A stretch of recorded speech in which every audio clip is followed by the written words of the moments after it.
if you were in a country that was gently slipping towards fascism, and yet it was in many ways that could make your life easier, that there were opportunities to take, would you be bold enough to stand up and call out the things that you knew were wrong, but that as everyone around you was accepting it, then isn't it easier just to follow the path of least resistance? Let's talk a bit about Stage, because obviously that was very much a lockdown project. The genius of it was that it sort of embraced all of the things that we became familiar with during lockdown. But you're now on series 3 and it's still going and you're still on Zoom. Well, you know, the sort of... Yes, partly we are. Yeah, I mean, the whole thing has been opportunistic and of the moment, really. We made one episode off our own backs with no sense that it was going to ever show up anywhere, sort of to see if we could, really.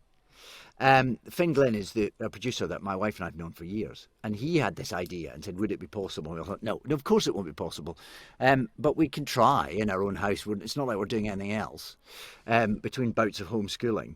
And we did it. We'd made one, and then suddenly the BBC said, well, if you can make some more, we'll have them. And then the lockdown continued, so then we made a second lot. And then there was an idea to make this sort of this finale, really, this sort of, to finish the story off and to bring us out of Zoom screens and into the real world, which we've all as human beings sort of done. Although, I think it is to some extent the new normal now, isn't it? And that's partly what, I mean, really, the show's just about two people bickering and their associated families being frustrated with them. But basically, it's also, on one level, a kind of comment on how the world has moved and whether it has moved and what the new normal is, I suppose.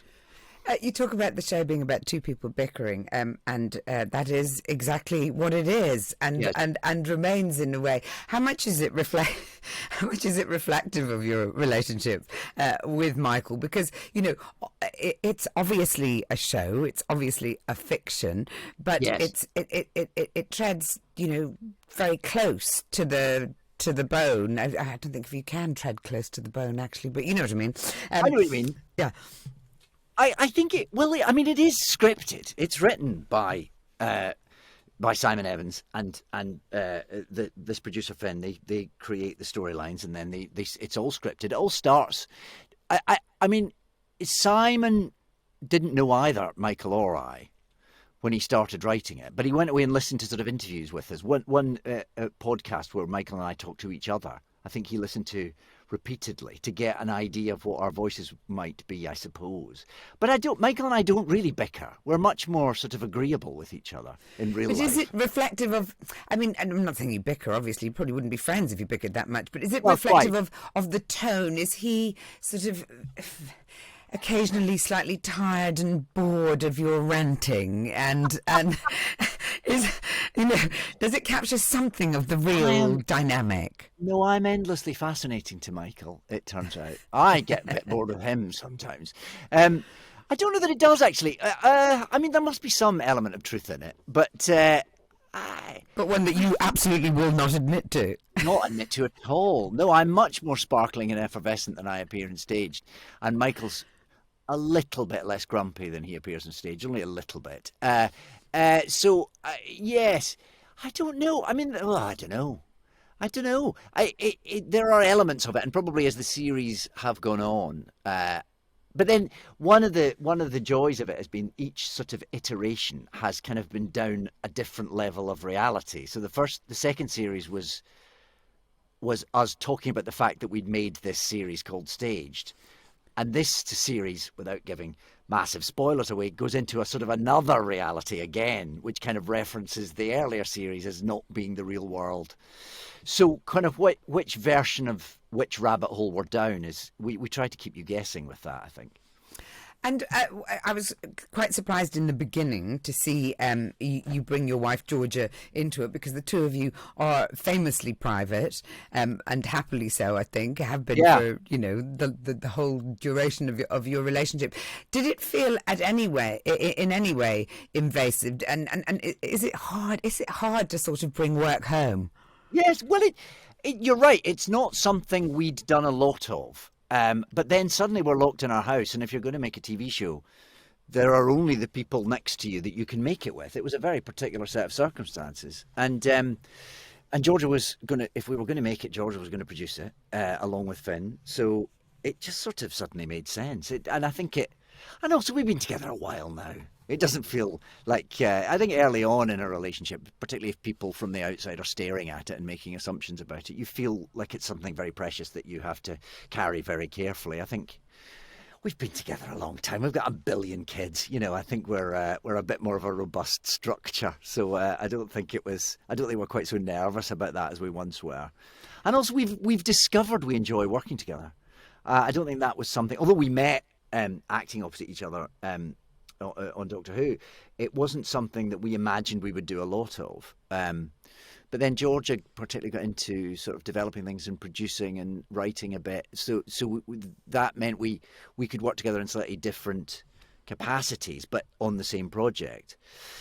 And actually, with doing Staged, and when we were effectively filming ourselves, directing ourselves, staging the whole thing, we discovered we quite like it.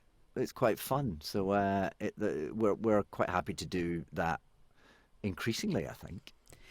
You mentioned that you and Georgia met on Doctor Who, and of course Yes. her father was, Yes. I think, the fifth Doctor Who. You're absolutely. Did you worry at all that it wasn't you? It was just a thing she has for Doctor Who's, a sort of strange paternal thing going on. A strange daddy complex. Well, I suppose, whatever I'll take whatever I've got in terms of, whatever Attention. it takes, Female attention. whatever it takes to appeal to her, I will accept gladly.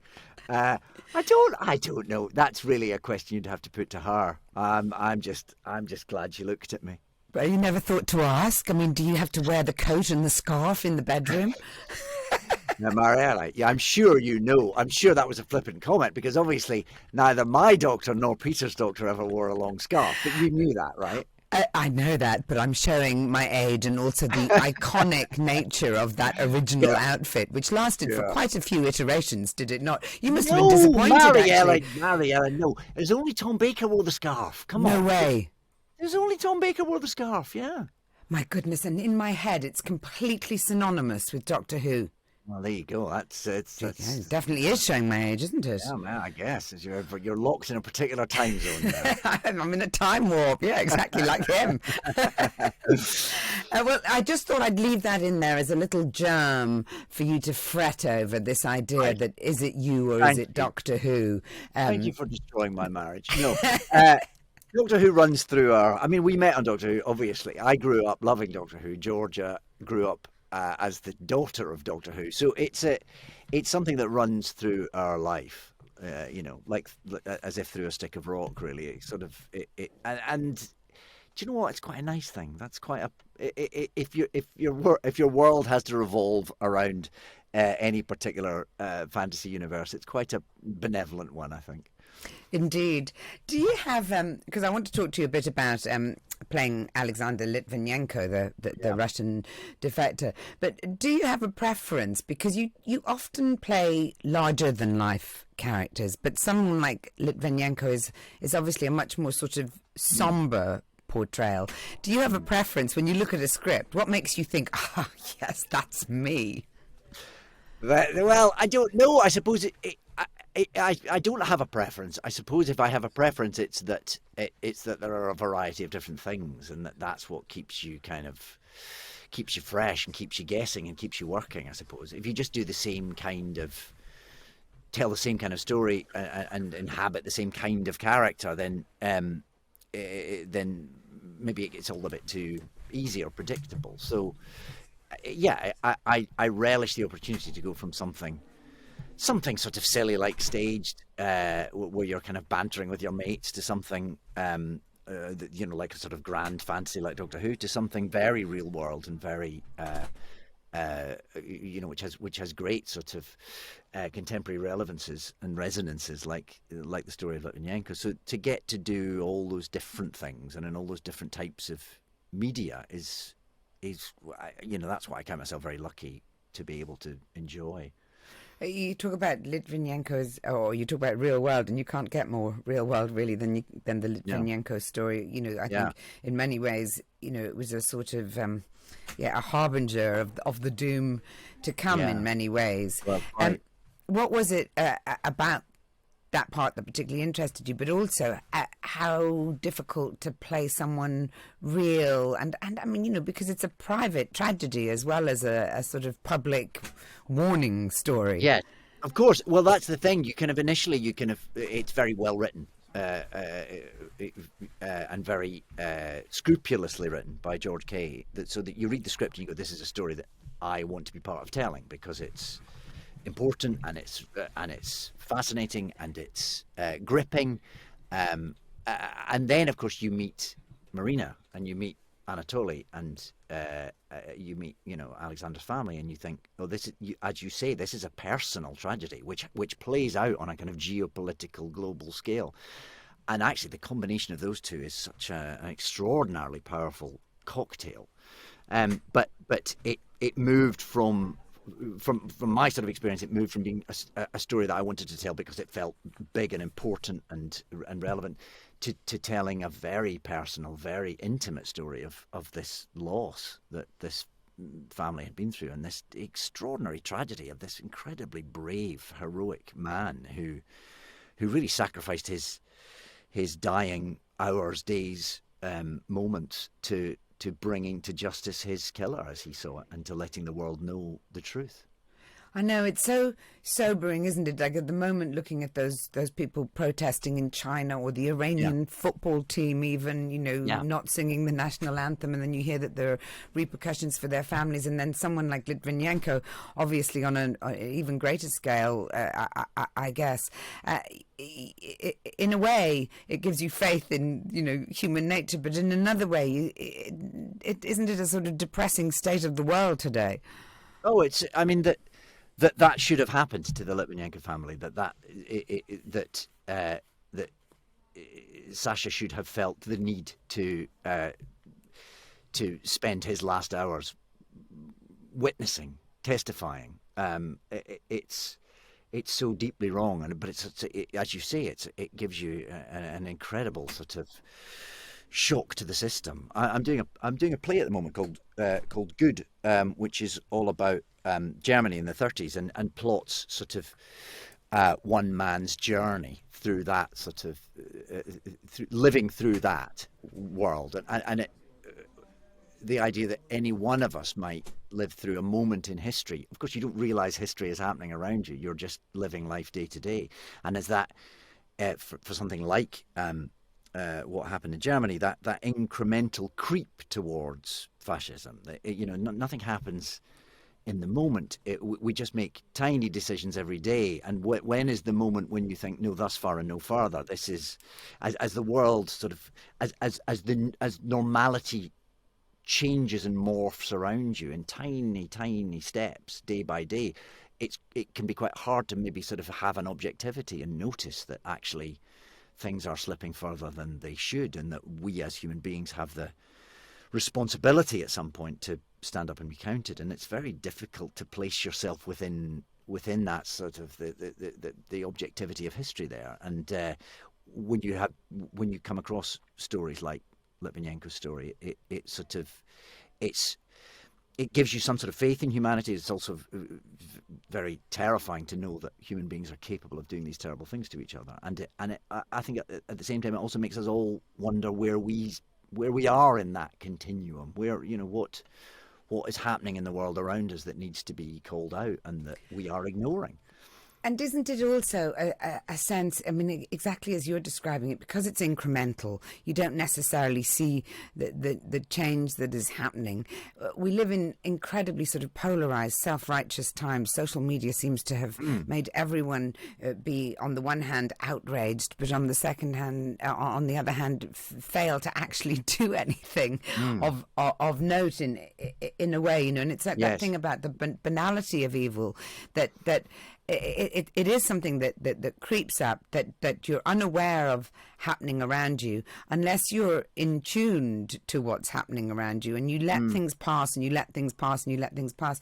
And you can often look at politics in this country and think, oh, well, it's ridiculous. They're all rubbish and but in a way that affords people the chance again to just sit back and not actually take action and change the dynamic or change the world around them. Yeah, absolutely, and we're all guilty of that every day. Of course we are. We're all aware there's a terrible climate catastrophe thundering down the track towards us, and we worry about it and we fret about it, and maybe we recycle, but are any of us doing enough, really? I mean, and where does personal responsibility begin and end for moments like that? And that's certainly, I think Alexander Litvinenko, and indeed what Marina has done since he died. I mean, Marina Litvinenko, who's an extraordinary campaigner with an incredible sort of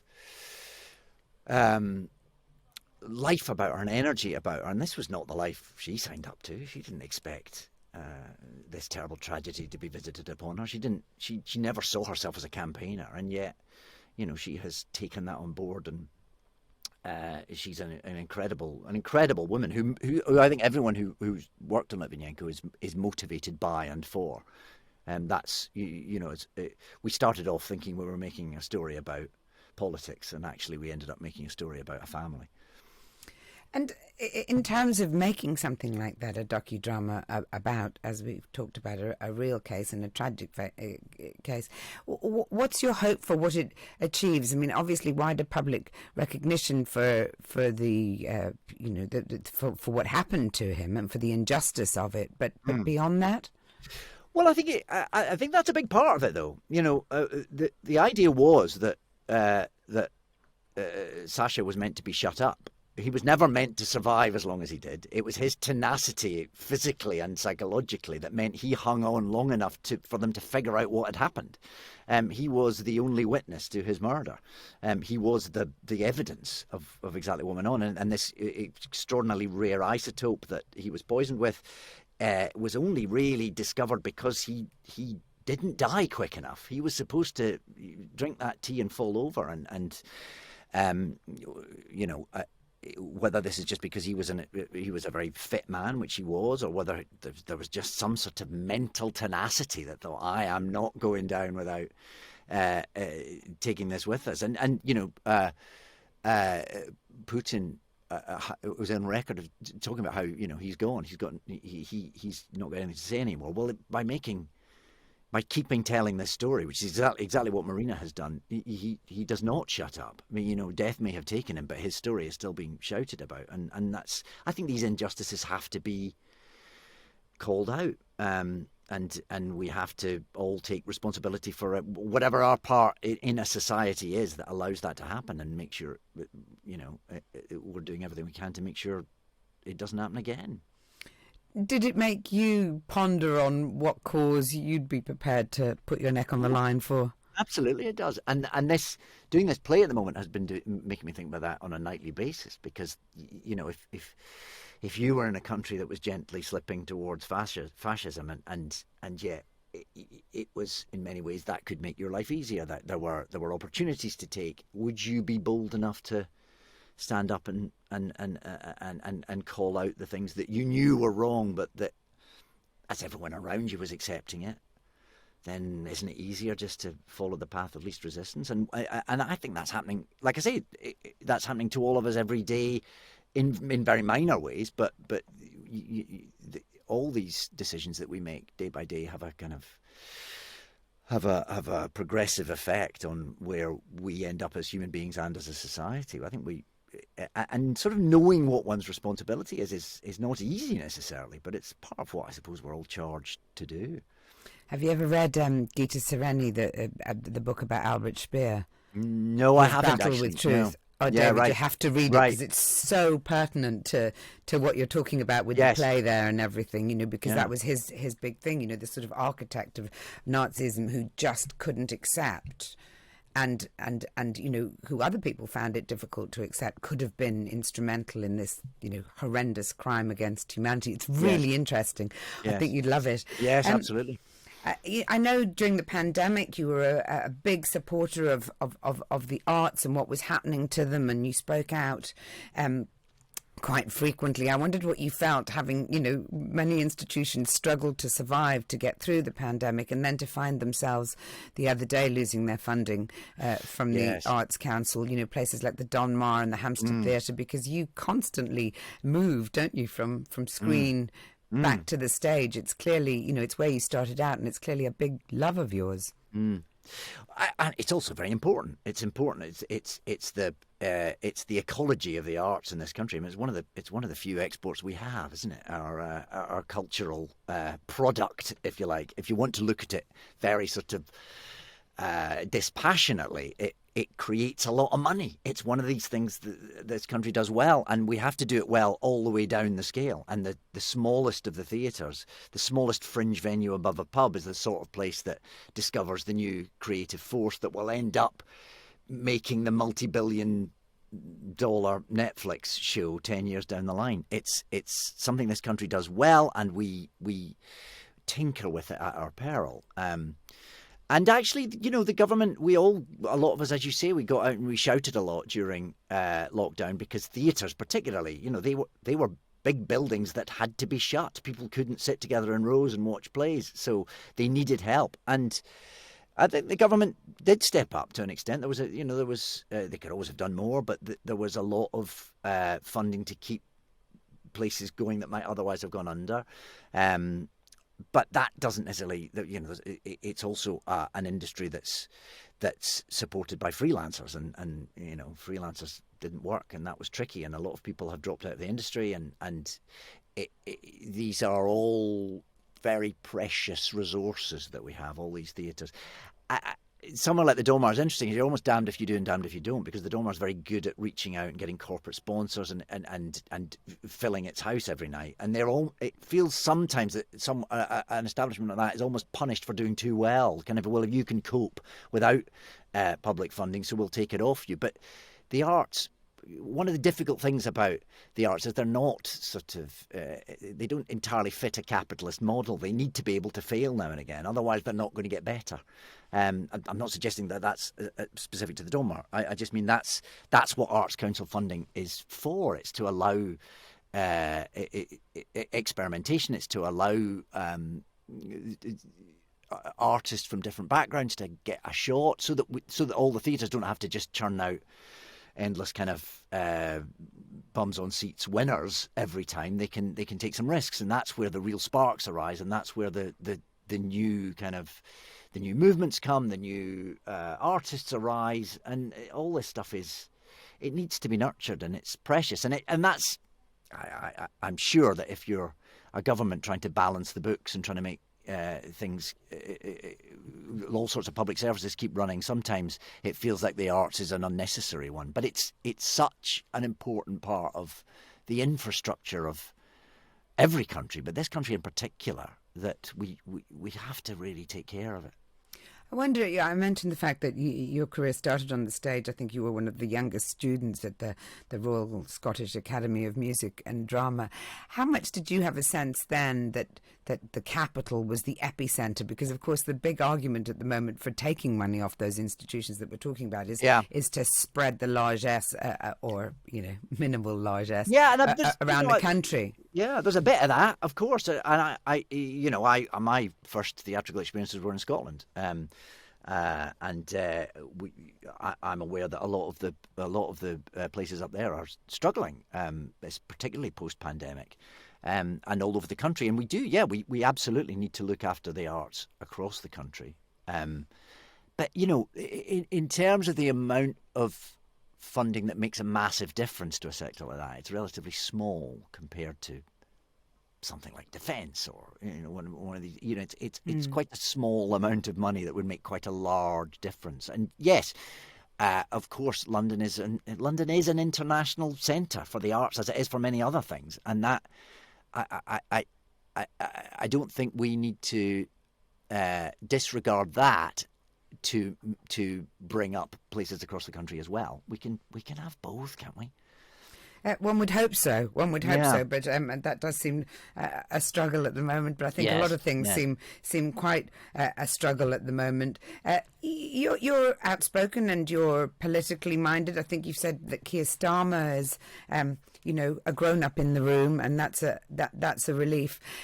Do you feel that there aren't enough grown ups in politics today? Well, we've had a bit of a shabby run of it, haven't we? I mean, my goodness me. It almost defies sort of serious debate, the nonsense we've been through in recent months and years. So yes, let's have a grown up. Let's have someone who thinks about things and has an opinion and a policy and a plan. Please, God. Are you one of those people, though? I mean, it used to be that one was expected to be a lifelong party member. If you were Labour, you were Labour. If you were Tory, you were Tory. If you were Lib Dem, and that seems to be much more fluid. Like many things are more fluid these days. Do you feel in yourself that you are, you've been a Labour supporter? Do you feel that that's something that's absolutely entrenched? Entrenched because that tends to be the. They tend to have the policies, broadly speaking, that I can identify with. I mean, the Conservative policies, particularly in recent months and years, seem to be tacking further and further to the right, which seems, especially in light of things we've just been talking about, feels like a backward direction, I would say, in terms of the humanity progressing. It feels like anything that is less kind, more sort of. I just think we have a responsibility to look after everyone in society, and that's something that collectively we should always be doing. And I suppose I look to the political party that reflects that thinking. And I suppose as well, we were talking about you playing Litvinenko, playing a part like that, or playing the part in Good, where you're looking at, as we were saying, the banality of evil. It does make current politics reflect badly.